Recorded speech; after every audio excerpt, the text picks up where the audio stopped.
Ryan Feltner. Well, Feltner, Orlando kid, 6'4", 190, Ohio State grad, and he got off to a bad start, but over his last 6 starts, he's got an ERA under 3, which is pretty outstanding. His only bad start was against the Mets at Citi Field. Francisco Lindor leads off. Swing a line drive left center field. Doyle over, can't get it. It's in for a hit. Lindor's on with a base hit to start the night for the Mets against Ryan Feltner. Got a hanging breaking ball out over the plate. Lindor likes to look early in the count for something to drive and pull, but when he gets 2 strikes, he goes up the middle. So now Brandon Nimmo, who had 2 hits last night, and this is his favorite ballpark to play in, place where he came to watch the Rockies as a kid. Lindor takes off. 3-2 is strike 3. Throw to second. Safe. So Nimmo walks off. Pitch on the outer edge. Lindor does get second base for his 24th bag. 1 out. He's in scoring position for Jesse Winker. So first off, to get it called strike on that pitch with Diaz moving, that's a win for Feltner and a win for Diaz. Ends up being right at the top of the strike zone and the strike. So good job by home plate umpire. Winker came up as a pinch hitter last night in a huge spot. Mets at first and third and 1 out in the 6th inning. He came up to bat for Luis Torrens, and very much against type, he put the first pitch into play, grounded into an inning-ending double play, and the Rockies didn't look back from there. Winker grounds this one on the right side, and Tolia makes the flip to Feltner for the 2nd out as Lindor goes to 3rd. So Lindor at 3rd with 2 out.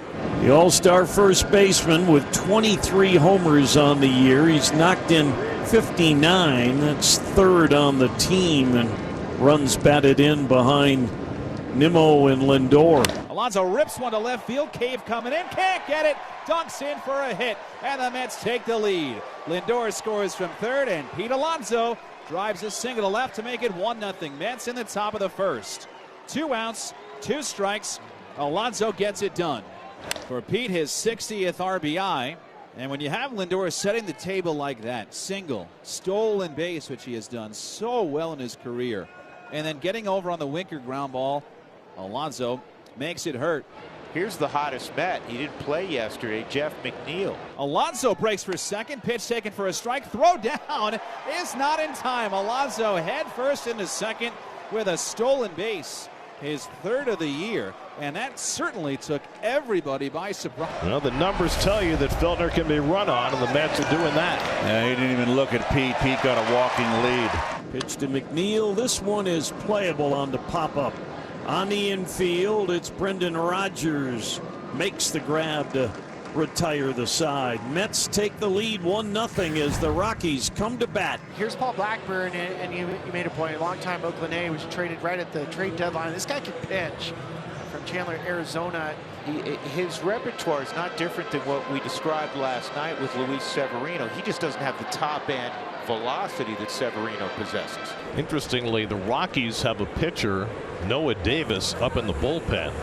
Not sure if something has happened to Feltner, which has caused them to get action going in the pen. There's Feltner sitting in the dugout. Through 24 pitches, gave up a run in that 1st inning. I don't know if he's ill or there's something else going on with him, but Noah Davis is throwing. Blackman breaks his bat, pops it up behind first. Alonso is there moving into foul ground. Makes the catch just onto the grass for the 1st out. Tovar, really good young player. A .280 hitter with electric tools. Tovar drives his ball with authority to deep center field, and it is gone. Home run, Ezequiel Tovar. And just like that, it is 1-1. For Tovar, his 19th of the year. How strong is this 23-year-old shortstop?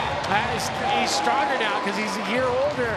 Just had his birthday a week ago, and for Tovar, this is a long drive into right center. When you're driving the ball basically opposite field. First pitch swinging, grounds it up the middle. Lindor to his left, fields and fires quickly to first, getting Doyle for the 2nd out. 1-1 game here in the bottom of the 1st. Ryan hitless again last night. Check swing, pitch in. He went around. Third base umpire Roberto Ortiz said he swung and missed at that cutter. And The inning is over. A guy gets pulled after 1 inning, and now you're facing a guy early in the game who you had no right to expect you're going to be facing. But I can't imagine every day, every game, you're going to go over every bullpen. It's going to be an hour-long meeting, and I'm going to fall asleep. But you have an idea.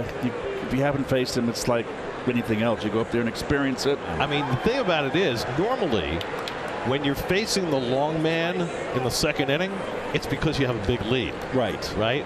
But here you're in a tight game. It's early on, and you have to make that adjustment. That's lined into center field, and that'll be in front of Doyle for a base hit. Iglesias will be held at third. Now the ball's bobbled by Doyle, and Iglesias will come in to score, and the Mets have the lead. Brenton Doyle had that ball. Iglesias was stopped, but as soon as Doyle dropped it, Mike Sarbaugh wound up that arm again, and Iglesias came in to score. Rockies trying to get even or take the lead here in the fourth. Tap toward third. If it stays fair, it could be a hit. It is both a hit and a run. Bryant will take it for his 15th RBI, and we're all even again at 2. We know Jose Iglesias not a natural third baseman. Notice how the ball was kind of kicking off. I was wondering if he's just going to see if he can take a chance and see if the possibility of it going foul on its own. Iglesias goes to try to make a really spectacular play. We're in the last of the 6th. Mets 2, Rockies 2. Probably Blackburn's last inning. Diaz cuts and misses. Paul Blackburn strikes him out with a slider. Well, Paul Blackburn's second start as a Met and a second terrific start. Paul Blackburn has now pitched 12 innings for the Mets. He has 12 strikeouts.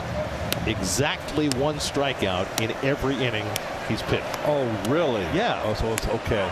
Interesting.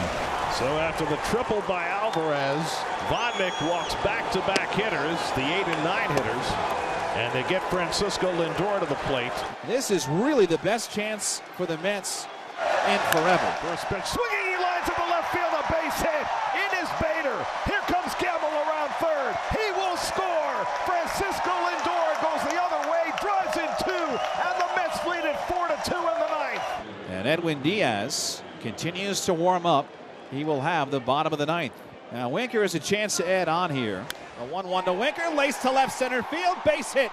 Taylor hits third, motoring to the plate. The throw from Hilliard is not in time, and the lead is now 5-2 Mets in the 9th. Rockies need another base runner. Tolia down the line at third. It's a ground ball to second. Rockies will get a run. 2 outs, and Blackman will come up. This is more Diaz's style. Trying to get the save, looking for 1 more strike. 5-3 Mets. He struck him out, and the ball game is over. Diaz locks it down, and the Mets win the second game of this 3-game set, evening us up at a game apiece.